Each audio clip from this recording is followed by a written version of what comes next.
আসসালামু আলাইকুম বন্ধুরা, সবাইকে স্বাগত জানিয়ে আবারও চলে এলাম আর একটা রেসিপি নিয়ে। আজকে আমি তৈরি করে দেখাবো হোয়াইট সস পাস্তা। তো চলুন, এটা ছোট বড় সবাই খেতে খুবই পছন্দ করবে। এরপর আমি দেখুন কিভাবে বানাচ্ছি।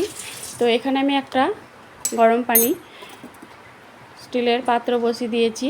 এরপর আমি এর মধ্যে দিয়ে দিলাম হাফ চামচ নুন আর দিয়ে দিলাম 2 চামচের মতো সাদা তেল। তো পানিটা বেশ গরম হয়ে গেছে। এরপর আমি এর মধ্যে দিয়ে দেব পাস্তা। আমি এখানে 1 বাটি পাস্তা নিয়েছি আর এখানে আমি পানি দিয়েছি 2 বাটি। তো এখানে পানিটা একটু বেশি করে দিয়েই ফোটাতে হবে, কারণ না হলে এগুলো একটা জড়িয়ে যাবে একটার সঙ্গে আর একটা। আর তেলটা দেওয়ার কারণ হচ্ছে এই জন্যেই। তো এরপর আমি এখানে একটা ফ্রাই প্যান বসিয়ে এর মধ্যে দিয়ে দিয়েছি 1 টুকরো বাটার। বাটারটা দেওয়ার অবশ্যই চেষ্টা করবেন। আর চার কোয়া রসুন আর দিয়ে দিয়েছি মাঝারি সাইজের একটা পেঁয়াজ কুচি।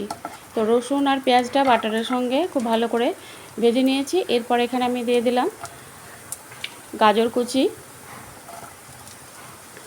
খুব ছোটো ছোটো করে কেটে নিয়েছি। আর এখানে দিয়ে দিলাম ক্যাপসিকাম কুচি। তো সবগুলোকে আমি খুব ভালো করে ভেজে নেব।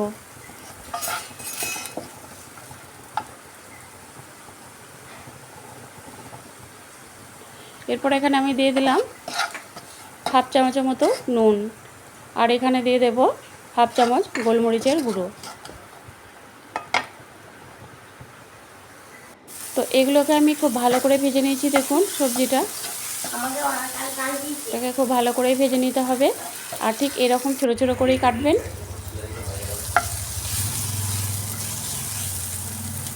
তো এগুলো আমার ভাজা হয়ে গেছে, আমি এগুলোকে তুলে নিলাম। এরপর আমি ওই ফ্রাই প্যানের মধ্যে দিয়ে দিলাম আর 1 টুকরো বাটার।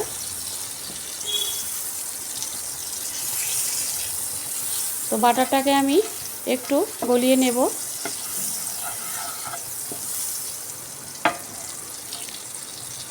এরপর আমি এই বাটারের মধ্যেই দিয়ে দেব 2 চামচ ময়দা।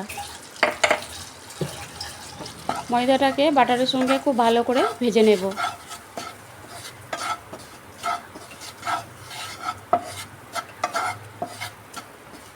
তো এটাকে খুব ভালো করে ভেজে নিয়েছি। এরপর আমি এখানে দিয়ে দেব ছোটো বাটির 1 বাটি দুধ।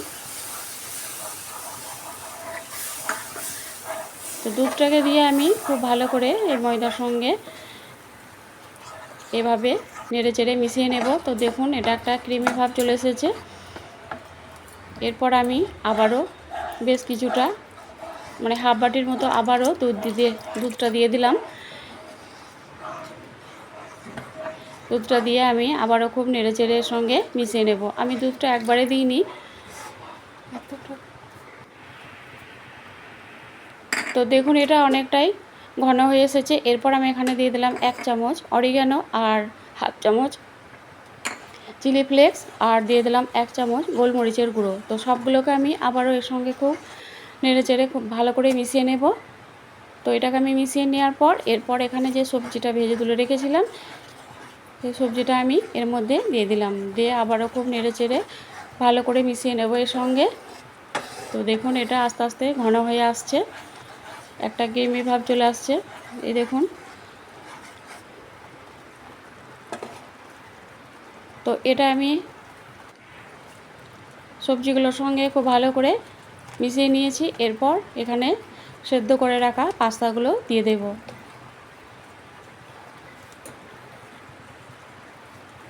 তো আমি এখানে 1 বাটি নিয়েছি। দেখুন এটা সেদ্ধ হয়ে অনেকটা ফুলে গেছে।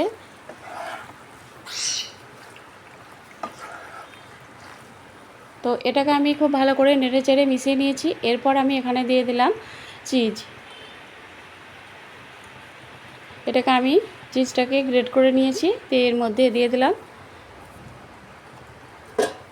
এটা খেতে আরও টেস্টি লাগবে। তো এটাকে দিয়ে আবারও খুব ভালো করে নেড়ে চেড়ে মিশিয়ে নেব।